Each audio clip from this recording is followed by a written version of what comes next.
Hi, I'm Brandon Saffa, and I want to welcome you to the Variety Sports Network. We're so honored to be bringing you a place for the best sports content creators out there today. From football to baseball, hockey, to just a wide array of sports talk, we have everything you can ask for in one place. So we just want to say thank you for coming by and enjoy the show.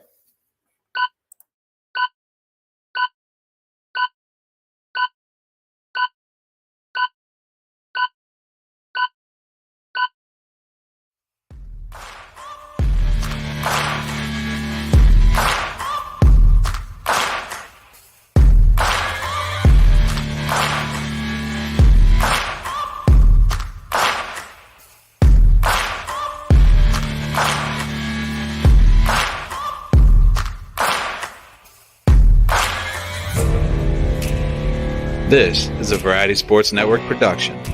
Now to your host. And welcome to another episode of the Fatboy FadeAway Sports Podcast, episode 134. Joining you here Sunday morning, March 7th. Coming off a wild weekend of sports. We got a lot of Warriors, Lakers to touch on. We'll touch on a little bit of the NFL, some of the news that broke there a little bit this week. And then we'll, of course, get into a little bit of some of the winners and losers to wrap up the week. I got Brian Johnson, the main man, with me. The backlash knowledge from last night. He was all over that. I got Tyler McGuirk. This man's doing it all. He's working 75 hours a day if that's possible. But look at him. He's here with me. He's doing Facing the Giants. He's working all the time. Tyler McGuirk, appreciate you joining me this morning. How you doing, my man? I'm doing good. I'm missing those post-game shows. I wish I could join them. I'm tired. I have family life. It's tough. Darren, I appreciate all you do. It's good to be on the show. Well, we do miss you on the postgame, but I got to say, it's been fun doing it with my mom on there. My mom's been holding down the fort for you. Casey's been able to jump on a little bit. Even Xavier made an appearance. So we're going to try to get some more guys from VSN a little bit. Because who knows, the Warriors might not be in it very long. I might have to get some other guests to jump on from some other teams here, Tyler, to join the show here. So we'll get you back on there here one of these times. With it, Brian, how you doing? You ready to do this? Yeah, I'm ready to go. I got my Niners calendar behind me and Brandon Ayuk's for the month of May. So that's pretty ironic because that's my birthday month. So Brian looks like a mini calendar. You got to get a bigger calendar. I need I need more space for the right that's going on. That looks like the one they give at Chevron over there. Remember the ones they used to give you back in the day at Chevron over there? We will get on your Niners there in a little bit. And I think you like some of the wrestling news I have for you regarding my set. So I have a big tournament event there. That will be one of the winners of the week. So I know you'll appreciate that later on in the show. All right, let's get this started. We got a lot to get into here on the Fatboy FadeAway Sports Podcast here. All right, Tyler, before we do that, I think I'd be remiss to say, Terrell, we had to shout him out. You jumped on Wednesday night. So we got to say that you did that for a couple hours out there with that show. That was funny. It was fun. Hana was even able to comment in a little bit. My wife. It was a good show. You guys did a good job. And how'd you enjoy that Wednesday night? Because that was your first time, you said, doing the show. Kind of, you said by yourself or something like that, I guess. Just solo. I did it with P. Sark for the NFL draft when you left. It was a lot of fun. Terrell's awesome. I'm going to try and hop on a lot more Wednesdays. It'll be a TNT explosive dynamic, as he called it. It was fun. Wednesdays I'm available, so I'd like to do more podcasting then. So. And if you did watch, you'll understand this joke. You can probably catch it streaming on any airway there. So keep that there with it. So if you did watch the podcast, you'll know what I mean by emphasizing that. All right. So I wanted to shout out Torello for letting him jump on. Also want to shout out the guys here at Variety Sports Network, Brandon doing the intro there. We got, like I said, Tyler and Josh doing Facing the Giants. I was listening to Jimmy and Nico's podcast. That was hilarious from far to the bench, Brian. They're wrestling guys, but they also don't like that Suns and 4 guy. I don't know if you remember him from last year's postseason when he got the Nuggets face, the fans' face. It was like Nuggets, Suns and 4, baby. Like, so that's always bothered our guy Nico. So they do a good podcast out there. And then our guys at Out of Your Mountain Falcon podcast, they're still killing it. And then our guy Doug at Hoops of Agenda, I know he wants to jump back on here. So want to shout out a couple of those shows. And of course, 3 the Hard Way, they'll be on later today. Our guys DA, they'll be on. As well later. He's also doing a little thing with Rush, so it's been good to see him. See Henry put out a new pod. See Wood, P Shark, of course, with all the starting 5 Memphis guys over there, and they have a Let's Be Real, I think, a Sunday occasion later today. So want to shout out those guys like we always do here. All right, Tyler, Warriors, Lakers. I didn't get to talk to you about it last night. They get crushed. What's your thoughts? Oh, man, what a disaster. We get off to a 40-29 lead, and Steph throws a pass to Clay. Clay's not paying attention, and from that moment on, it was just downhill. It was ugly. It wasn't good basketball. Nobody showed up, except for maybe nobody showed up. Jordan Poole remains to be unplayable. I want to see more Gary Payton. He seems healthy. We gave up James Wiseman for the guy. Why is he not playing? It's my issue going. That was one of the things my mom asked me. She were like, "Well, what do we do?" Because I said this. You guys say at the beginning of the series, I said it was a kind of a little worried because of the Russell factor that he can go off a little bit. Like that's kind of like he can just go off, and if you get that Davis solid game, you're always seem like you're going to get LeBron just do what he did last night, right? You know, maybe not as good, but he's always going to be pretty solid for the most part. That's what had me concerned about it a little bit. Like we said, Warriors lose 127-97 there with it. I don't know. I think Payton might be the play there, but the problem is he's not shooting at all. So if he's not going to make any threes, he's got to get those backdoor cuts and he's get the offensive rebounds. And it seems like when Davis is on his game, that's what he's not able to give us as much as he was in the other series. And if he's not making a three, that's what's hurting us. He's got to make a couple threes, don't you think? Well, he's not even unreal on defense. Gary Payton's not even playing, which is that who you're referring to not making a three? He's not even getting minutes until it's garbage time, and he seems to be jumping out of the building against garbage players. Yeah, that's spectacular. Play game one. A little, not like. But I'm saying that's why I think Kerr's going on is guys that are making threes, and he's not making. He didn't make any in Sacramento either. And the Lakers showed that's all they're going to do is dare these guys to shoot threes. And I think with Davis in the middle plugging it up, I can't see Payton having the offensive rebound impact. I do agree from the Russell standpoint, that's where they have to get him. But I feel like he has to make a 1-3 to keep them honest, to keep him on the floor. I mean, I trust him shooting a three just as much as I trust Dante DiVincenzo shooting a three at this point. He's not making threes. He's still getting run out there. And he plays much better defense. He surprised energy. And we gave up James frickin' Wiseman for the guy. Like, we didn't bring him in to sit on the bench. That's my biggest issue. And then Draymond, my God, was he bad last night. He did nothing. He was non-existent. He didn't do anything on the board.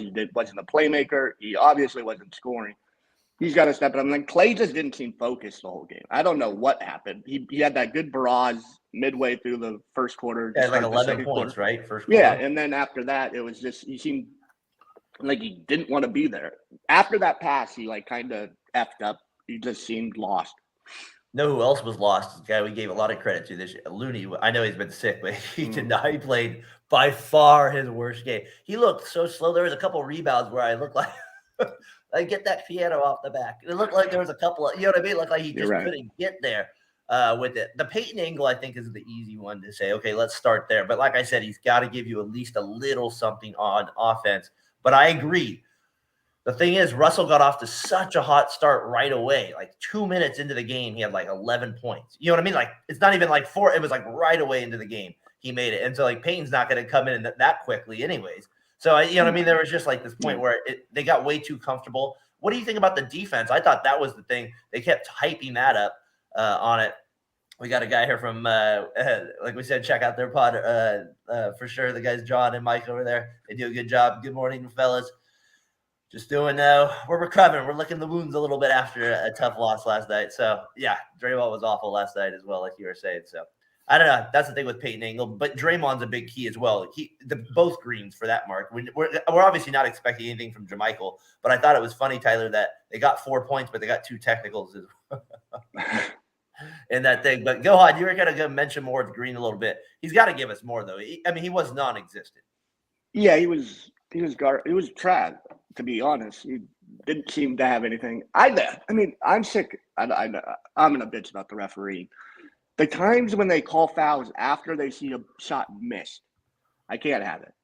We can't. Like, why are you waiting for a result of a shot to like influence what you're gonna do? I'm over that whole. That's not how you referee a game. If it's a foul, it's a foul. Call it when it happens. Stop waiting around to make sure that, it's not going to get out. It just seems like you're trying to manipulate certain aspects, whether the game remain close. I'm not saying they're like trying to get the Lakers to win because the Lakers are much more aggressive going to the hoop. They're bigger bodies. They probably deserve more foul calls in certain aspects, but it's pretty bad. I saw a Laker video where this fan was like, man, it just seems unfair. I don't know. That's just my thoughts on the whole refereeing situation. The Warriors, though, they commit some dumb fouls last night. That was the thing that was like frustrating them. But what they shoot 7 free throws, the Lakers and the Warriors shot like 18. 11. I think that's what it was. Something like that. I think they made 12 last night, the Warriors. So they didn't do anything. 17. And then you're never going to beat the Lakers if you're Brian. You can't have the Lakers make more threes than you. You know what I mean? That's the main thing. You can't have them do anything there. The home crowd, Brian, all the stars were out last night. Andy Garcia was there. Your boy Andy, I remember you. He was out there, all the stars. The other thing with the turning point was the turnovers again. I mean, there was that one moment where Clay's running to the corner, his back's there, and they throw the ball to him. He's not looking. Clay was just god-awful, too, in this game as well. And I think we have to obviously say that part. But I think the Davis factor here is the key for the Lakers. Is he going to be able – it feels like he's just kind of saving himself for, like, 4 games here. Like, I don't know what it is. Like, it just seems like he's going at this pace. Man, and when he falls down, it's quite annoying. And I talk about the fouls. I didn't like those. I thought some of those were charges on him. He's just leaning his shoulder into it on some of those. It's tough to play defense on the guy, that's for sure. He's always flailing. He's always flopping around. And LeBron does the same thing. Then you have Schroeder, who does it more than anybody. And D'Angelo Russell, every time he takes a jump shot off the move, he's flying like he's getting fouled. I don't know how you ref it. I don't know how you fix it. You stop making stupid. It's like fouls. playing against Matt Lunsell and those elbows. Yeah. Shout out to our boy Matt with the sharp elbows out there. Yeah, those are the guys that you never want to play against. The guys with like the arms that move around and they're at head level. The raptor arms. Yeah, especially when they're at head level. That's where you don't want the elbows right there. That's where you're the smaller guy, right, Tyler? You don't want those. No, we don't want those elbows there. Right? Get a nice gas on your forehead. Yeah. So a couple other notes since you weren't with I took on the game was Russell last night with the big part of it. Like I said, LeBron got to it, but he didn't take a shot. I thought was interesting. The first quarter, maybe a half there. I think it was the 8-minute mark. He actually took his first shot, but he didn't need to because I think Russell got off to such a hot start and Davis was on his game a little bit. But what do the Warriors do? Can the Warriors do anything other than just shoot threes when Davis seems like he's doing more on the pick and roll defense and stuff, Tyler? That was the thing. Like both times he seemed engaged, they can't score, and usually the Warriors can score. Yeah, it seems like it's going to be a tough road to hoe. I mean, Draymond needs to step up. He needs to make life a little more difficult for Anthony Davis. I mean, you put him on the ground, he ends up on the ground anyway on his own, so can't really do that. The Wiggins dunk was nice. I'm perplexed. They got to just hit. I guess they have to have someone hit 10 3-pointers and Steph go off. Is that what the series comes down to? They have to hit 18 threes basically every game? It seems that way. I mean, it really does. Anthony Davis is going to play it like this on the defensive end where everything gets swatted back. I'm still waiting for that Wiggins game, Tyler. Like, he wasn't even bad yesterday. He just had a couple go in and out. But, like, he just hasn't had that one game. And, like, we really need him to have, like, that huge game. I mean, he had a nice dunk, though. Oh, unreal. I thought that maybe this is a momentum shifter. I'm hoping Schroeder, Steph, I want on the pick and rolls for Steph just to take more floaters. Stop dishing it off to Kevin Looney and Draymond, who can't even dunk the ball because they're not athletic enough to do a 2-footed, like, dunk. Just take a floater. It seems like you live and die by the 3, the Warriors. This year more than ever. I don't know. No, this year more than ever. I feel like it wasn't as much in the past, but this matchup is Looney's not going to have the impact that he had in the last year. Like, Davis is just a better player than him. And so if Davis is awake, you know what I mean? Like, if Davis is engaged, top 75 or not, that's questionable. I've always said him and Lillard are the ones to be that, or maybe should be moved out for somebody else. But if that's the case, he should be dominant in a series like this. But it just feels like he's so sluggish and he's annoying. He falls down. And I'm sorry, you can't dip your shoulder. I'm gonna. You can't dip it like that. Come on, Draymond might be selling it, but it was just a poor game. The Warriors totally lost their composure. Must-win game, right? You can't go down 3-1 to LeBron, even with 2. Is that right? What do you feel? Maybe we're gonna go full circle, go down 3-1, and make that the comeback, and we can shove it in his face for the rest of his career. Maybe that's a good idea here. I don't think that's what they're obviously not planning that, but is that what? Yeah, it's not looking good. I don't know. They don't. Is Draymond too close to LeBron now? Is that's what caused me and my mom were talking last night? Is that part of this? Is that part of the issue? Is his relationship? Is there something going on here? Is he not able to go full out? Is there some sort of like inner type of feeling he has towards LeBron. Like, for goodness sakes, Brian, he wanted to go miss a game to go see him break a record. We can't have that. Let's talk about that first place. What do you think of that situation? That's embarrassing. I didn't like it. That's embarrassing. I feel like Draymond needs to be more like Rodman, and then Davis needs to be like, Karl Malone, and he just annoys the shit out of him or something. I love this. The Mike. How does Mike do it? I feel like Mike could probably beat anybody, to be honest. I feel like he could be president. No, he was saying off topic, but Mike met Ernie Johnson Jr. at Starbucks yesterday. Talked to him for about 5 minutes. Great dude. That's awesome. Played a little bit, talking a little bit hoops with him out in Atlanta over there. That's cool. That's actually a really cool story. No, so I don't know. Like, I think Draymond, that we were just saying how that's kind of funny. How, like, I think maybe he's too close to LeBron on that one there a little bit. There, we're maybe not, but that just kind of his play is definitely reflecting that at moments after besides game 2. So, all right, any last things, Tyler, on the game, the series here, any one way or the other? They just got to play better. Looney's got to get healthier. I still think he can make an impact. He was good in game 1 and game 2, or better in game 1. I mean, Anthony Davis ate him for lunch on the defensive end, but he can make an impact. Game 2, he was even okay in the limited minutes. Game 3 just looked god awful. He looked like he had a piano on his back. He couldn't move. There was that one rebound towards the bench. He's like, exactly. You're right. He looks very. How about the celebrities that are coming to these games? You got game 2, Spider-Man, and then that girl that was in the movie Zendaya. With Zendaya. And then all the 49ers have showed up. Sam Darnold, little shout out. Sam Darnold was there. Why did you have an issue with Christian McCaffrey and George Kittle hanging out with Sam Darnold on the sideline? Can you believe Matt Mako, a good reporter, a reporter you trust here in the Bay Area? He said he's the best thrower the Niners have ever had the football. That's unbelievable, Brian, what's happening here with Samuelson. My goodness, he needs to lay off. A legend. He's a legend. Lay off the crack on that one. He's literally becoming a legend around here, and he hasn't even played a game. Unbelievable. He's at night. He's sitting front row with McCaffrey. I did like how they cut him off. He wasn't on the camera. Right? They showed his ear. Can't show Sam. Do you think if they showed him on the big screen, he would get a pretty big ovation, though? Sam Darnold? Do you think, Brian? Would he get a little? Probably not. I think Greg Papa was there. Greg Popovich. I know Shanahan and Lynch showed up for game 1 too. They were there too. Hey, with the movie stars, I mean, come on, let's go. Let's be honest. Most of them were there because they're probably trying to sell a movie, right? They got some sort of project they're working on, right? They're there for a reason. That's the most of the deal. All right. So like we said, game 4 on Monday night, big game. They have to respond.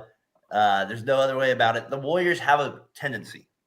And this kind of goes to my next subject here a little bit. The Warriors have a tendency to respond, Brian Johnson, on the road. They almost need to be, at this point in their career, the big three who have 97 wins now together as a group. Klay Thompson, Steph Curry, Draymond Green have 97 wins together. That's the third most ever as a trio, just behind Duncan, Manu, and Parker. They have 126 wins. And then they have Kareem, Magic, and Cooper. They had 110.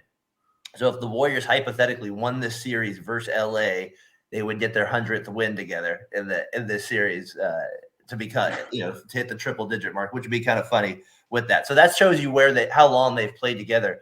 And that's what kind of makes this group special, right? Is that usually you don't get this in the NBA. You don't get owners and you don't get GMs that keep their team and players that even want to stay together for this long. You have to admit, like, even through thick and thin, there's been some moments where, like, this could have changed. And so I think that's what makes this unique. And I think for even more so people in the Bay Area that it's Tyler. For me, it's just kind of we've watched him now over the years. I do think for people now that I've listened to more podcasts outside of the Bay Area, I think they actually appreciate that more too. Yeah, I mean, it's unbelievable. You got 3 guys that fit perfectly together. There's no like 1A, 1B. It's a clear like pecking order on defense to offense and then offense to defense. Who's going to lead the team in certain aspects? Like Curry's going to take care of most offense. Draymond's going to lead the defense from the back. Clay's going to guard the better when they were in their primes. Clay's going to guard the best perimeter player. Steph's going to play off the ball basically on defense, and on offense, he's going to carry the load, like I said before. And they just fit. It's not like water and oil. Like the Jaylen Brown, Jason Tatum thing. Me and Terrell talked about on Realism. They kind of play like this individual, not off of each other game. It's whoever's hot, you give the ball to, and it's kind of like this ISO pick and roll. Where the Warriors, it all fits, it all gels, and they all enjoy playing with each other, which is really nice to see. I'll remember this trio forever. Like, this is the number one trio maybe in Bay Area history at this point. No, it definitely is, and I think that'd be an interesting topic. We need to do that one another time. I'd take you that do for another. That's definitely a podcast right there.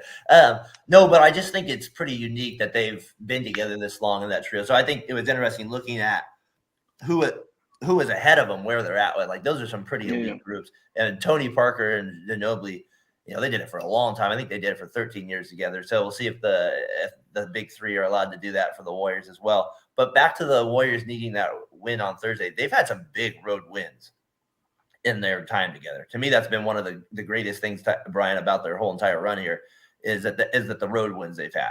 Like that, Tyler, me separates them from any of the teams I can remember from in the past. It's like, so I don't know. I wanted to go over some of the road wins they have. But before I do, what do you kind of make of, like, do you think of that with this group is like, I just feel like when their back's up against the wall, when they're on the road, that's when they play their best basketball. I mean, they've basically, when all three are healthy, they've won the championship every year since they won that first one, except for the Cleveland year where they blew a 3-1 lead and Draymond gave LeBron a little sack tap, well-deserved. He should have given him a little harder one. But when they finish the season healthy, they win a championship. So, like, they're going to have to battle back. There's going to be adversity, and they have these big road wins. I don't know if you want to mention the ones you have or. Yeah, no, I got the one I wanted to start with is so if I go all the way back to 2000, I got 13 like huge wins that they've had in their time here on the list. Or like, that's how many wins I see them having. They have all the way back to game. Is that every road win they've had because a lot of them they've cruised through like playoffs, right? Game 2 in Denver, the first time they were in the playoffs, right? They respond after game 1 there. They win 131-117. That same year, they come back. They win with against the Spurs, or second round 100-91. They win that game there. Then you go to game 1 the following year against the Clippers. They win that game. I feel like that was the year Mark Jackson got fired that year, but I thought that was a big win at the time. I thought that was a huge win at the time for them. They ended up losing that series, but I take that as a big road win for them as that one.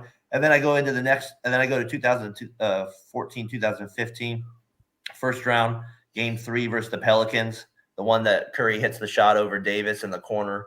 They go up 3-0. He got fouled, but they didn't call it. And they were down 10 with like 4 minutes left. That was like a really resilient win. Like, kind of like, wow, this team is maybe built a little bit different. And they end up going to win the championship that year, of course. Then they go to beat Memphis game 4, right? They're down 2-1, a huge win. They win that one 101-84.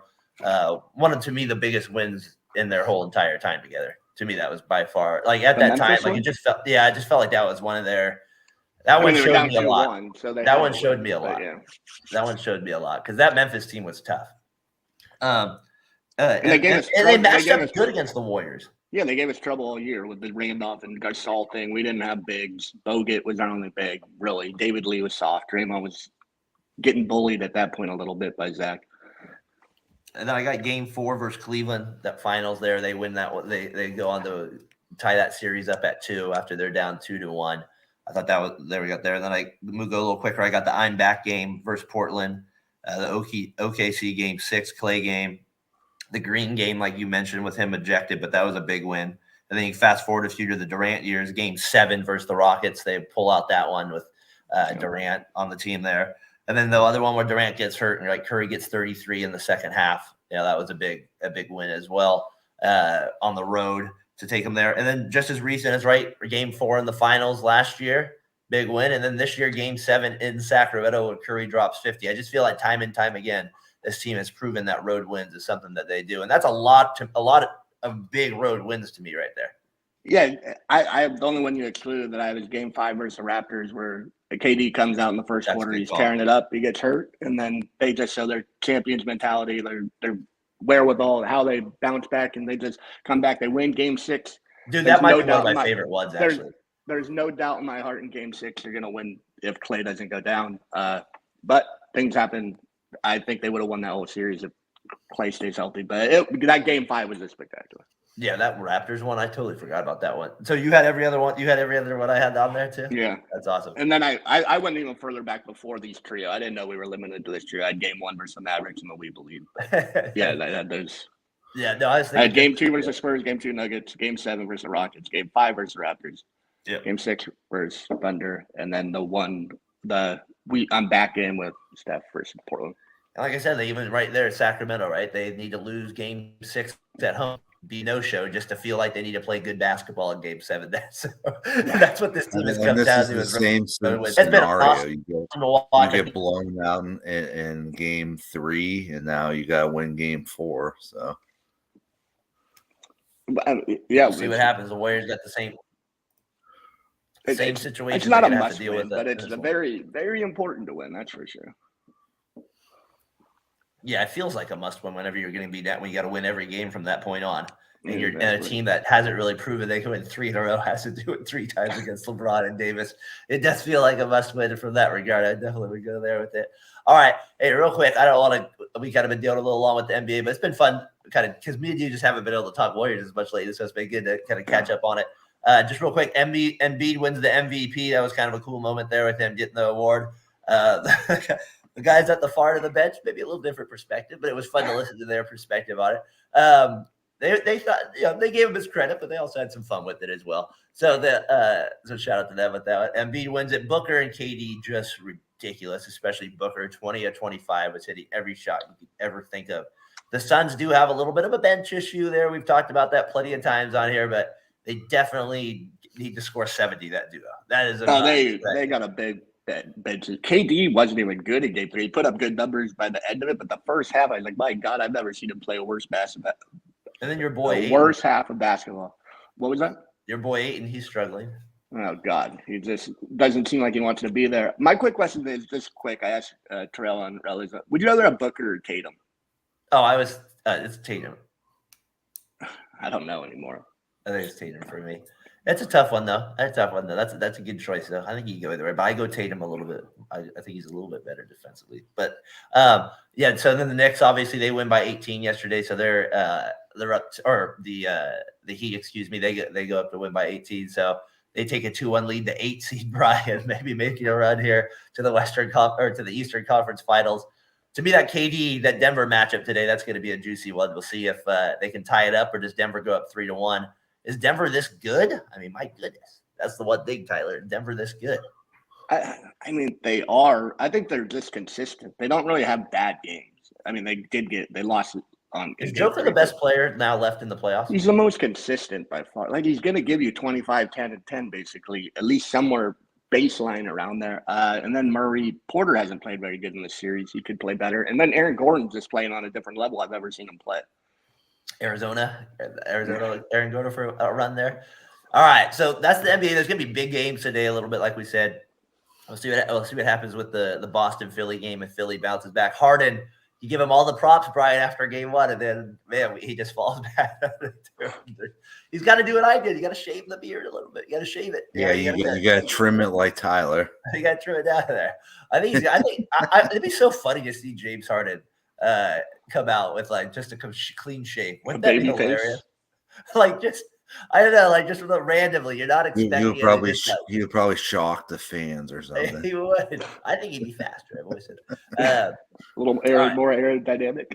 All right, question of the week here as we kind of move on to the bonanza time where we'll hit on a lot of different subjects here kind of quicker as we kind of get to the end of the show here, move to the third quarter of it here. Question of the week here presented by Row One Brand. Use that code VSP15, Brian. You'll get anything off in the art gallery. We don't want a LeBron Davis picture. We don't want anything like that. No, if that suits you, or if you want a calendar like that, the 9 years calendar, like the back, they got stuff like that.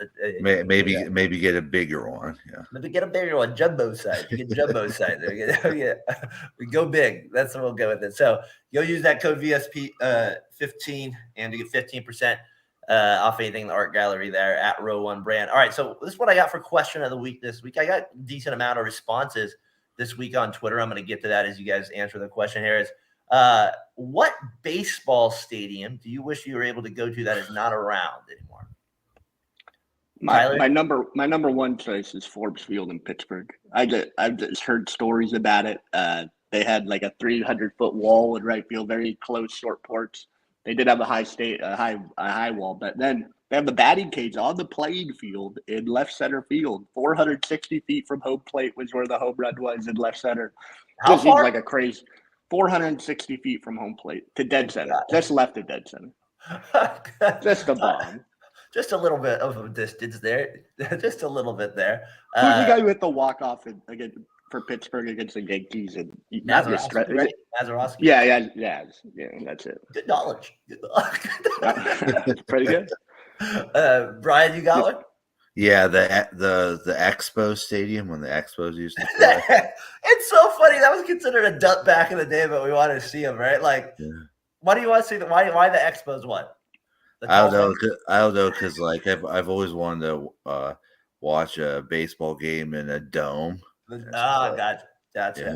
The one thing about the Expos one that always caught my attention when I was younger, they did change it though. Is you guys remember they used to have glass in the back behind home plate? Like it was like there was glass, and that always fascinated me whenever the Giants would go play in Montreal. And it was fun. I always liked the Expos uniforms. And one of my favorite moments, because I hated the Giants, was when that lefty, I forget his name off the top of my head, but he hit a grand slam to beat the Giants to center field. That was a good moment there in Expo. I always hated Expo Stadium because it always had meters instead of feet for the home runs. I was like, what the hell is 85 meters out there? And then I think the other stadium I'd love to go see was before they turned it into Mount Davis was when it was just a baseball stadium, Oakland Coliseum.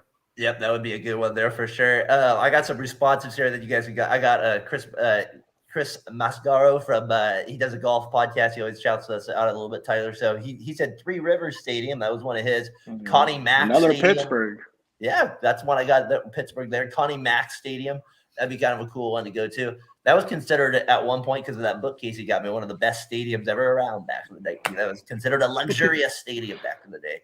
Brian, Tiger Stadium. That was one we got here. And then my guy Tom Witt, he came in with the one I have, Polo Grounds and Seal Stadium. Those are the two I kind of had. He also threw Edmonds Field somewhere in Sacramento. Not familiar with that one, but where that was. I thought the worst stadium was the one that the Indians played in before Jacobs.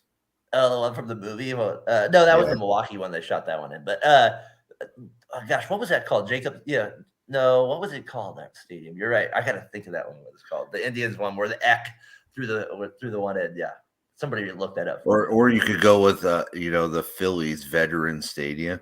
That's not a bad call there. That was kind of a weird one. I remember who was the guy who was on the Braves? He was pretty good. Then he went to the Phillies. I can't think. Kevin Millwood threw a no-hitter against us in that damn stadium. Yes, Kevin Millwood. That's a name. Oh, the only old-time Philly I remember is Lenny Dykstra. Good old Lenny. That is a complete psychopath. If you want to go watch Howard Stern interviews of Lenny Dykstra, they're pretty entertaining. What happened to Lenny? He went from a baseball player to stealing cars, and I think he was always that. I think he actually did baseball on the side. I think you're right. I think he did. And then he told the weirdest story of Charlie Sheen, how somebody owed him $1 million and how Charlie Sheen killed him or something. See, that's what Lenny does. I always wondered how much tube ride he went through a game. Like how big is how much did he actually go through a game? Our guy Ant checking in. Ant's talking. He got Ebbets Field in Brooklyn. That was a big one. A lot of people said Ebbets Field. That would be a cool stadium to see. When you see it right there on the street, the old picture. Yeah, it looks nice. Tyler. Obviously, you get to see the teams. You were talking about big. That's why Polo Grounds is mine. The center field and then the short little. That's why I love playing with it in video games. Yeah, you just hit a little dinker down the line. But man, that's center field. And remember they had the and like because the right centers were deep too, right? They had the pitching mound, I believe, out there. Like, or where the pitchers would warm up. Like they had them in deep left center and right center. That's where the pitchers were also warming up. Because you got to think the center field, it was like 487 feet. And you'd have to hit it high in there. to get it over there. So that's insane to me how deep that is. One stadium that I went to that was pretty cookie cutter was the old Busch Stadium. It was nothing special about it, but it was cool. Played downtown St. Louis. It was fun. I saw McGuirk hit 3 home runs, and it's when he broke the record. Not the game he broke the record, but the same season. But the stadium was pretty cookie cutter, and it was turf, which was kind of weird to see a turf field. And no, it wasn't turf that year. It was grass. You said McGuirk hit 2 that day, right? 3. 3? Yeah, that's impressive. The only game I ever went to that somebody hit 3, and this is a name, Mike Lieberthal, catcher for the Phillies against the Dodgers. I was randomly at a game against the Dodgers. He might have been catching Kerry Wood. He had 3 home runs in the game. Unbelievable. Sean Green, right fielder, shout out. I always like to shout out Sean Green out. So that was one there. And then a couple other ones. A big FU one to be Howard Terminal. That was a big. The A's Stadium. That's not going to be built. That was a big FU to that one there. So, Brian, I actually went to the Kingdom. That's what I saw the Tigers play the Mariners there. So that was so the Dome Stadium is definitely a little different. That's where the Twins one would have been weird too. Remember that was always like I hated that. We hated when the A's had to play the Twins in that damn stadium. And then don't forget about Shea Stadium for the Mets before they got in their new stadium. Yeah, that would be a great call. Tiger Stadium to me was always unique with that. Those damn I don't know, like the second deck thing. That always kind of threw me off a little bit. So that'd be cool. All right. So row one, Braille. That was a good little discussion there with the stadium. It's always fun looking back at that stuff, especially with you guys with it. Candlestick, any shout outs? No shout. Nobody wants to go back there. I don't want to freeze my nipples off.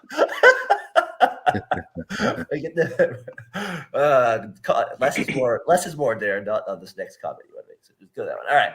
Let's go to bonanza time here. We're getting to the fourth quarter of the pod. What major professional sports league has the best playoffs here, Brian? Which one do you got? I'm going to go with the NFL because it's like you if you don't win, you're out, and you have to go the next round. I did throw MLS in there, Tyler, for you if you wanted to vote for MLS. I don't even know how the MLS playoffs even works. I'd go Major League Baseball when your team's in it. NFL if I'm not interested in the teams. Why baseball if your team? What do you mean by that? Because obviously football, your team's in it too. What's different about baseball for you on that one? Well, it's just every day. It's in the series, and you play the same team over and over, and just there's no real momentum except for your starting pitcher the next day. I feel like NFL, it's 1 week to 1 week. It's fun, but I like the Giants more than the 49ers if I'm gonna be in those instances. I love them both, but. How dare you, Darren? How dare you, Tyler? How dare you? Unbelievable. How about hockey? No hockey, Ryan? I don't like hockey enough. I know a lot of people that say it's the best. Well, the thing about hockey is that you're usually getting great games because you never know who's going to win each series, even if you're the 1 seed and 8 seed, like we saw with the Bruins going out, right? You don't get that in the NBA usually. Usually this year you did, but I think a funny story for the playoffs was I used to live with Tyler's brother Ryan, and we were watching the Cards versus the Packers, and halfway through he fell asleep. And Tyler said he's dreaming of little Sharkies. I love that one. So we got the playoff. That I have the NHL as the most exciting from game to game, but I'm with you, Tyler. I do have the MLB if your team's in it. That one is definitely the most exciting there with the NFL. Like you said, Brian, most on the line. Debo Samuel here, NFL all time. Gary Smith, you got here tuned in with it. NFL all the time. So yeah, NFL, that makes sense, right? And that's why it's king. It's the king because you have that one game elimination, and they have the best regular season. That is no doubt to me what gives them a massive advantage over all these leagues, Tyler. It's literally the regular season means more than then sets up the playoffs to be more. And that to me, there's less games and every game is more important. Well, if they keep adding these playoff teams, it's going to be a little less.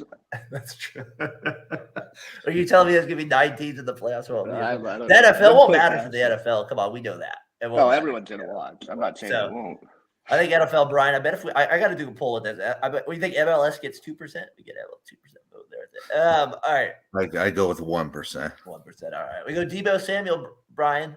What's the deal with them? Is this the next best rivalry, the Niners and the Eagles? He comes out this week. He kind of said this after the game, but he said, we lost because we played with 10 people. Got the rest of the quotes here down below. He hasn't, like I said, he hasn't shied away from any criticism towards the Eagles. Even after the game, remember, he wasn't happy with some of the players and the fans. He said they kind of annoy me, which I thought was kind of funny because, I mean, if you're a Niners fan, you got to love this guy, though, just for like the fact that he's running his mouth and like stuff like that, or maybe you don't like it. Brian, your thoughts on Samuel here? Is this the next best rivalry as well? I kind of like Debo because he's like the only guy on our team that talks trash. Everybody else is so, cookie cutter and they shut up. And Debo's like the drama guy. He's like OBJ because there's a thing after we played Seattle in Seattle. There's a thing afterwards, and there's some girl trying to throw a football, and he's kind of hitting on her. And I'm just like, he's our little OBJ. He's Brian, I think Debo says everything you're thinking. It's why you appreciate Debo. I mean, I'm over it. They lost. They got their asses kicked. Did they not have a quarterback? Yeah. I don't. Say what you want to say. It doesn't bother me if you want to talk, but it's all talk. That's all it is. What I didn't like about the Eagles in that game was that we were shorthanded, and they just seemed they're all hyped up the whole game, and I don't know, that kind of bothered me. And I didn't like that shot on Bosa on the sidelines. I thought that was a cheap shot too. So I hope we play you week 1 and smack you right in the mouth. I love it. I don't think the NFL's good. I think the NFL would have put a week 1 if the Eagles won, but I don't think now that the Eagles won, you're going to get that chance. I think it's going to be like a little bit later in the season, but I'm with you. If you're the Niners, you definitely want the Eagles game week 1. Do you think they'll put the schedule's released on Thursday, Brian? Do you think they'll put them week 1? Probably not. They'll probably do something like Eagles Cowboys or something. Eagles Cowboys. I don't want Eagles week 1 if Brock Purdy's not fully healthy. But if he's healthy, I'm willing. I want the Eagles. Come on, have a little bit. This is no faith in Lance again. And Samuelson. Don't forget Samuel. I'll have the coffee mug that says Lance is the plan, and yours can say Purdy's the man. There we go. I like it. I like that, Brian. That's not bad for this. A little better though, I thought. So Debo, though, Niners rivalry. Tyler, the Niners need to beat the Eagles for that to be a rivalry, right? Yeah, That's absolutely. what's got to happen next year. They got. I mean, we did beat them 2 years ago when Jalen Hurts was the quarterback. They just weren't the same Eagles. They made the playoffs that year, but they weren't the same as they were last year. So we got Samuel there, a little biffed. All right, let's keep it rolling here on the Bonanza. You agree? Damian Lillard calls out the Bucks for firing the 2021 NBA champion Mike Budenholzer, the coach. He gets canned. Lillard via Twitter says, folks out here firing championship coaches as soon as they don't win the chip. I don't know. I felt like he was going to get fired. I felt like he kind of lost the team a little bit this year. I felt like he kind of got a couple more years because he won that championship a couple of years ago. I wasn't too surprised from it. I'm thinking Lillard's also referring to Nick Nurse with the Raptors getting fired as well. Maybe that's who he's also referring to getting fired. I don't know your thoughts. Do you agree?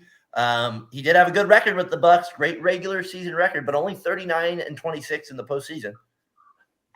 I mean, he deserved to get fired. I don't think this team was going anywhere. I mean, to defend him real quick, they were injured all year, but they got that 1 year where they won the championship. It seemed like a lot of breaks fell their way, which happens in the NBA playoffs. So no disrespect, but I'm not a big Mike Budenholzer fan. I don't think he's that great of a head coach. I think he had Giannis, Middleton, and great talent. Not that he had to put it all together. I'm not going to say he didn't, but he's been eliminated in the first round how many times? And then the second round at least once. So it's just, he's not consistent enough for me to be at the helm with the team with Giannis.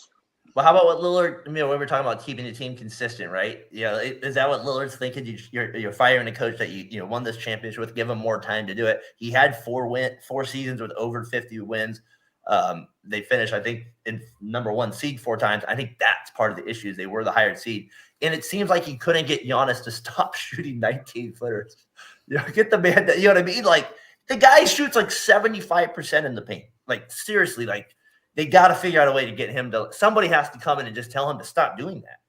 It does, to me, it doesn't benefit him at all. Like, I would just constantly crush the team every time in the paint with him. I mean, Damian Lillard, coming from him, he doesn't even believe in, like, leaving a franchise, what's going on. So, like, he seems like loyalty is key in all aspects, which is his own motto. Like, I don't know. I have different strokes for different Chauncey folks, I Billups, guess. different what? Chauncey Billups there for life. He'll be there. Chauncey Billups will be there for life with it if he wins the championship. All right, so I got Lillard there with it. I kind of tend to disagree with him on this one as well. I felt like it was time for Mr. Bull. They need a new voice. Like I said, like offensively, yeah, I know he gets a lot of credit for that, but I just felt like they were a little at times, like a lot of just kind of like very predictable. They got a lot of bad shots, like just forcing. Like I said, Giannis dribbling up should not be taking threes. Like it should not be part of the game plan. It should not be part of the game plan at all. All right. Bronny James, he announced he's going to USC. Is it a game changer for the basketball program? They get the James kind of name there. And is it better for college basketball in general? Will you find the season more interesting as a result? Tyler, they're going to play this year against your Arizona squad. Your thoughts? I mean, I think wherever he went was going to be a big thing, but him staying in LA, it's going to be big for the Pac-12, big for USC. All of his games are going to be on national TV, basically. And him being in LA is a mecca for just entertainment. So, LeBron yeah, I think it's good for college basketball. I don't think it lasts past this year, though. It all dies once he goes to the NBA. So it doesn't really mean anything in the long run. But for this 1 year, I think it's a big deal. I'm a little surprised he chose USC, though. I feel like a lot of people choose USC nowadays. Like, it's just they let them do what they want. There's no like, oh, the coach is the guy. It's like, oh, we'll let the players play. Kind of. I'm guessing he didn't go to like a school like Kentucky or those just because maybe USC will get a chance to handle the ball a little bit more and do a little bit. That's what my guess is. Kentucky has more higher. Yeah, that's just my thought. Even though obviously he's a high recruit himself, he could just play himself into getting playing time. But I think staying close to home was probably a big decision with him as well. Brian, do you think it matters though for college basketball? You think it would like be a huge deal next year overall? Yeah, I mean, him going to USC is a big deal, and yeah, I think he's going to bring a lot of excitement to that program. So yeah, I definitely consider that pretty huge. How big a factor was love in basketball? No, I'm just kidding. All right, so we got. But do you think it affects college basketball as a whole? Yeah, it affects USC and maybe the Pac-12, but as college basketball, for 1 year, will you be more into the games like as a role? I guess USC has to be relevant. Yeah, exactly. It depends. If they're winning, they could become huge, like for that season. I'll definitely be checking in on them a little bit more. That's for sure. Just because LeBron will be there a little bit. Yeah, I've always been curious. Any chance he stays 2 years, or is it just 1? I think. What's the Vince McMahon song? No chance. No chance in hell. All right, we got this one. This one's gonna be interesting for me. We got Wander Time, and this is so. If anybody's out there, right? He fields the ground ball. He's out there. He fields it, flips it to himself, gets it, and throws over to first base exactly like that, but with a Rays hat on. So he does. He gets the ground ball, flips it to himself, throws the guy out at first base. People are losing their minds. My God, what a disrespectful son of a gun for throwing that guy out by I'd say so, but Tyler say by plenty of time. Your thoughts, though, you do not see that in baseball very often from an infielder. A lot of people were comparing it from a basketball standpoint to like dunking in it, throwing it off the backboard and maybe doing a dunk to yourself. Your thoughts, though, of an infielder flipping the ball up to himself, throwing the guy out at first. I hope my little leaguers were not watching this play. That was my first thoughts. It doesn't bother. They're professionals. They got the guy out. I wouldn't want my infielders doing it consistently, but for 1 out, whatever, you got the guy out. I don't think it's as big a deal as these baseball purists make it out to be. Like, oh, he's ruining the game. It's not that. You would probably want to pay him, though, right? If you're the manager of the Pirates. Yeah, I mean, yeah, true. If you're going to do something, there's repercussions. I wouldn't want to pay. I don't care. He hit a home run, right? There's like a couple of that. He's an absolute stud baseball player. He's going to be great for a long time. It's a weird thing to do. I don't know where he got the idea, how it came up, but it doesn't bother me. He got the guy out. If someone beats it out or he drops the ball, then it becomes what the F, and you deserve all the criticism for it. What you do. That's what I was going to say. Like in some ways, if you're the defense, you kind of want him to do it because it actually kind of helps you. Maybe he rubs it in with that a little bit, but there's a chance he's going to make a mistake higher than he would if he didn't do it. So there's that part of it too. If he wants to do it again, right, Tyler? It's a little different. But okay, it'd be funny though. I was waiting for somebody. I was thinking, what if somebody did like a Steph? Would that be more of a rub in, like from baseball standpoint? What if Wander threw the ball to first and then turned his back as soon as he threw it and started pointing to the out. Like doing something like that. Like that to me would be kind of like even funnier. Like you throw the ball to first and then you're like, woo! And like right before it even gets to out, like start celebrating a routine ground ball. That's more like, I don't know. If it was well, that's kind of what he did on this, right? He kind of like got it, like kind of all right. He did so, but like maybe not making as big a deal. But you throw it and you just kind of turn like you got him out automatically. Yeah, I wouldn't buy it. It's a weird thing to do to celebrate a routine ground ball at the professional level. I can't imagine. Does it bother you? Like, or it doesn't bother me, but I just think it's a little. I just think it's funny where you could go with it. If that was like to me, like if you're the actual like coach from a strategic standpoint, you'd rather have you just throw the ball normally and turn your back than give the defense or give the offense an actual chance by you throwing the ball in the air. There's a chance you bobble it or just something like I don't know. Like that would stress me out more if I was a coach. I just like throw the damn ball in first. For sure. I mean, if I'm a coach, I'm telling them don't do that. Like I don't want you doing it. But as a fan, I found it funny. The Yankees pegged the center fielder. Help me with his name. I'm doing Rosarena. They pegged him twice yesterday. I found that funny that it wasn't Franco. Maybe that was They have a few guys, the Rays, and they're playing good baseball, Brian. So maybe they're going to piss off a lot of people this season. It looks like with it. So I thought that was kind of a funny conversation with it. Yeah, little leaguers out there, don't flip the ball. Don't flip the ball. Right? Don't stress out your coach like that. Don't stress out they don't need that right there. And then little league, it never works. That's what I've learned. It does not work very often. Don't try to be the star player in Little League. That does not work. All right. Big day Monday for the Sharks' future here. We don't talk hockey too much, but they got the NHL lottery. And the reason we're doing it is because there's a superstar on the line Monday. The Sharks have the fourth best chance to get it, Brian. The fourth best chance here. Will it change hockey in Northern California if they land Connor Bedard here? Yeah, it definitely would because you'd have a superstar on the Sharks. So, but you could do commercials with and just build the franchise around. But you know what I mean, hockey player like on CSN California, you could have him in that Sharks jersey with a stick. Yeah. Baby Sharks, dreaming baby. The Sharks. Old Patrick Marleau spot. Yeah, I mean, it would definitely help. I mean, they just got to win. It doesn't matter who's there. The Sharks have had a loyal fan base when they're good. I mean, I don't know if that's loyal to be good, to be a good fan base when you win, but that's just how most sports work, as we've seen around here. You win and people show up. Would Connor Bedard begin the winning changes a lot faster than anyone else probably in this draft? Yes. I mean, would it ignite? You know what I mean? Like Bay Area people like champion, like that, that kind of thing. I could see they're the only hockey team in this whole entire area. There's no other A's. There's no that situation there. I just feel like there could be this massive takeover if he was the superstar everybody's thinking he is, and his stats, like I have there, are ridiculous in the minor leagues. Yeah, I don't know if it's hockey though. I don't think people love hockey around here. It's a niche sport in Northern California. We never see snow for the most part. It's not like we can go on the pond and go skate like they talk about in Boston and Philadelphia. Hey, you want to go out to the pond? We don't see that very often. It's a niche sport that certain people love, but as a mass, I think it would sell out the tank all the time. Man, if he's a superstar though, Tyler, if he's a Curry-esque player, that's going to get your fringe fan to tune in a lot more if you're winning a lot of games as well. That's kind of my point with it is there is that chance for it. So 5:00, they got the chance. I think we do not want the Ducks to get him. That will be in the division. So we do not want them to land him. They have the best odds, but then we don't want the Blackhawks to get it. Does he feel like a Columbus Blue Jacket? No. So he needs to be on the Sharks. It seems perfect, Brian. They need it. The San Jose needs a little pick-me-up. So big draft, or big NHL lottery. We don't ever talk about that usually with it here, but a lot on the line here this week with the Sharks. All right, let's get to the end of the show here. Winners and losers of the week here.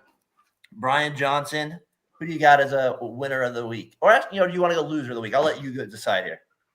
I'll go with winner. I'm going to go with wrestling again. I watched Backlash last night, and I'm going to go with Cody Rhodes. He beat Brock Lesnar, so it's lining up right good for him because they have the World Championship heavyweight tournament on Monday. So you figure he's going to be in the finals of that. So, Brian, I got to go winner of the week after you. I usually let Tyler go first, but I got to go ahead because it's on my winner of the week. Is yesterday I'm home and Xavier is now he's starting to get obsessed with wrestling. He's playing. He's a 7-year-old son. He's playing the game. He's like, John Cena, Dad. John Cena. We're watching YouTube and like you get matches. And I always like the entrance music. I'm not really the wrestler, but I've been watching it now with him. And the one I always like, right, is, well, it's the Big Show. And he would come out, and so I was saying that all day. So he's watching Big Show versus John Cena on a ladder match yesterday. He's like, Dad, John Cena. And we watched one yesterday. I got to say, I was impressed with this match. So I'd never say this about wrestling. It was actually Brock Lesnar versus John Cena. Some shape. I don't even know what it was. SummerSlam, I think they said it was. I have no idea, Brian, when they wrestled. And I'm telling you, Brock Lesnar made John Cena look like a rag doll. He just like threw him around the whole time. I've never seen a match. He went to Suplex City. Oh, he just like literally would throw him over his back. And I was actually impressed. I was like, good God, what happened here? We got Hana tuning in, obviously a big WWE fan. I think WWE wrestling is the stupidest thing. Can't believe Xavier.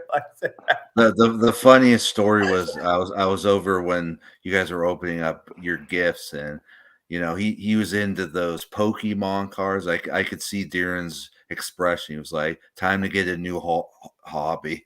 Hey, whatever we got Seth Rollins out there. He's like Seth Rollins, Dad. Like, I don't know how he really loves it. So we'll see if he kind of gets into the storyline. Maybe Brian Monday night. Some of the stuff's a little weird. I'm not gonna lie.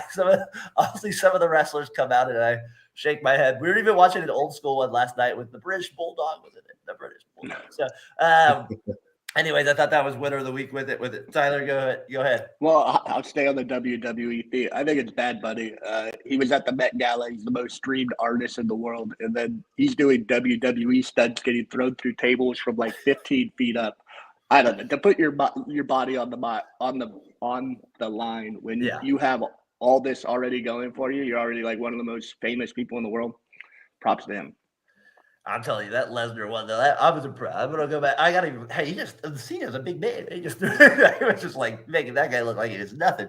I also got to go winner of the week, too. Got to shout out your guy. I don't know if you guys talked about it at all yesterday, Tyler, on Facing the Giants. I didn't hear it. If you did, was Willie Mays, though, turning 92 years old. So you got to shout out Willie Mays there.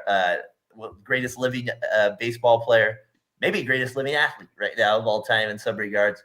If you want to look at, third all 666 home runs, the steals, all the accolades, 24-time All-Star. We've talked about it many times. So shout out to Willie there, 92 years old. That's pretty crazy. I think now that you bring it up, he probably is the greatest living athlete right now. As far as like accolades and whatnot. I mean, he's probably the greatest baseball player of all time, dead or alive. So there's that also. He just 92. Wow. It's a long time.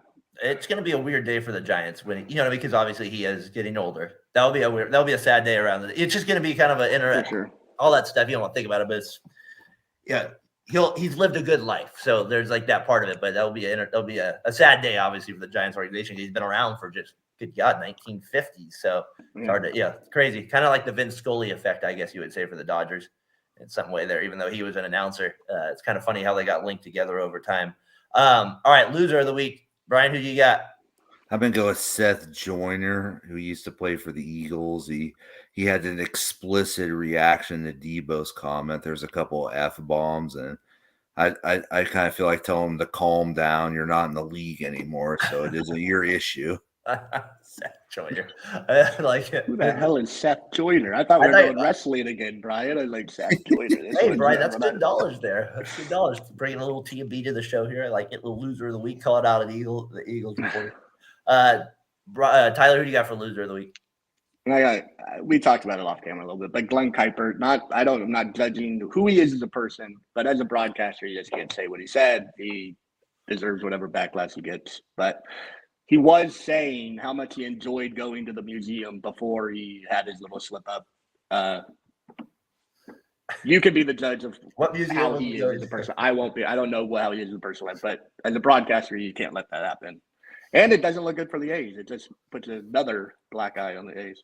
Yeah, I had loser of the week for that as well with the A's. Man, I had some different. I thought you don't make an excuse for somebody saying that as well, but I think sometimes that's you can't like ever say like there's certain words you just don't make the mistake on. And that's one of them.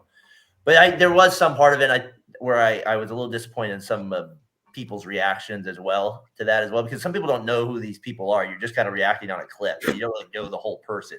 And so, you know what I mean? Like, we've known Glenn Kuiper as a broadcaster around here for like 40 years. You know what I mean? So we kind of have a really good feel for him in that regard. So I think from our standpoint, it was like, that's not something, you know what I mean? I think we knew him enough, but that's where those clips are kind of dangerous in some regards. But at the same time, we still don't know him enough to say he isn't somebody who uses the word regular. I don't think he does, but we don't know. I thought it was interesting. The guy that ran the museum, right? He had a statement saying, you know, he obviously doesn't know what he's in his heart. He took him on the tour, for goodness sake, the day before, you know, and obviously runs the whole museum. He said in his heart, he chooses to forgive him in that regard. And I'm sure Kuiper, I'm sure he doesn't feel very good about it. So in that regard, so definitely loser of the week though for the A's. Just can't win a game, Brian. Their bullpen's terrible. And then you have this situation with the broadcaster where, you know, he's suspended right now. I just have a feeling he'll end up probably getting fired. I just think from a business standpoint, that's kind of what they'll say from it. But it is what it is with that. It's too bad though from his standpoint. Also, kind of a loser of the week. Your dad, I know he's a horse guy and a few other ones. With 7 dead horses at the Churchill Downs yesterday for running. That seems like quite a bit. On the whole day, there was 7? I think that's right. I thought it was like in the last. Is that 7 total? 7. Is that what that means? I mean, I would assume so. I saw 7 horses I doubt there was 7 dead. Well, it said 7, right? So I don't know why they'd make a big deal out of it. What, Brian? I doubt there would be 7 dead horses in one race. Well, it's not it wasn't one race. The whole day. Yeah. That would be incredible. The whole field. How many horses? Horse number 8 wins over there. But yeah, they had a lot go down yesterday in the thing. So I thought that was kind of an interesting part of it. Was a 2 horse deaths bring Churchill's down to total to 7. So yeah, so I don't know, like, is that in 150 years that they've been racing at Churchill Downs, or is that like in the last month? No, it says in recent days. Oh, geez.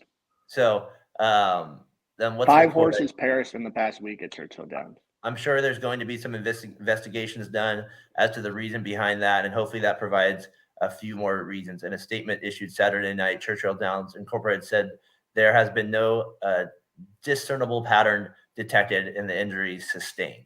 We express our most sincere condolences to those connections who cared and loved for these animals, and then blah, blah, blah. So that's 7 that's died in recent days. I was like, man, that's quite a bit. 7 have died that was leading up to Kentucky Derby week. So, like, that we're going to race in races throughout, not just the main race, but all the races. 7. That's great. That's insane. How many? That's a lot of money. Oh, man. I remember this guy was telling me the story at the Kentucky. He went to randomly Kentucky Derby, and the horse that got second, they literally had to shoot him on the track. You know, it was actually a girl horse. They had to shoot her on the track there, basically, to put her down. Shoot him up. You mean? Well, you know what I mean. Yeah, so they did that too. Yeah, right. I don't think they're pulling out guns nowadays. Yeah, just pull a gun out and shoot the horse. PETA would be. I'm sure PETA's already. 1857. Could you imagine how many horses probably died though back in those days? I was thinking about that. Horse racing always makes me think about our American history in that regard, like just how important they were, and like because it used to be the most important event was the Kentucky Derby, for God's sakes. And so, like, to me, it's just funny, like, looking back at the history, like how much horses mean to some people and how much money they mean to people. There's so much money involved in this sport. It's it's ridiculous. Oh, if you win one of those races, you can just keep that horse and impregnate other horses, and you're getting like thousands of dollars per sample.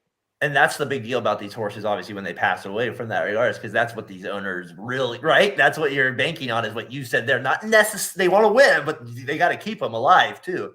For their actual like massive payday in that regard. So it's a weird sport to me, and always kind of has been, but definitely loser of the week. I thought that deserved that there over at Churchill Downs over there. So any last thoughts here, boys, before we call it a podcast? That was fun. We hit a lot of topics. Yeah. Tyler, can the Warriors win? Episode. Come on, game 4, show up, Draymond. Anybody, show up. We talked about the road wins, right? Oh, God. We'll get one. We got it. We always – backs against the wall, we always bounce back. Brian, they win in this game? Help me out. They winning? Time to be positive. Have faith, guys. Let's go. Trey Lance, you're going to play for us. We're going to dominate. I can feel it. Trey Lance is going to come in, make 2 threes. He's going to know it. Trey Lance. Tyler, have I a don't know good if he's that Sunday. accurate from deep. All right.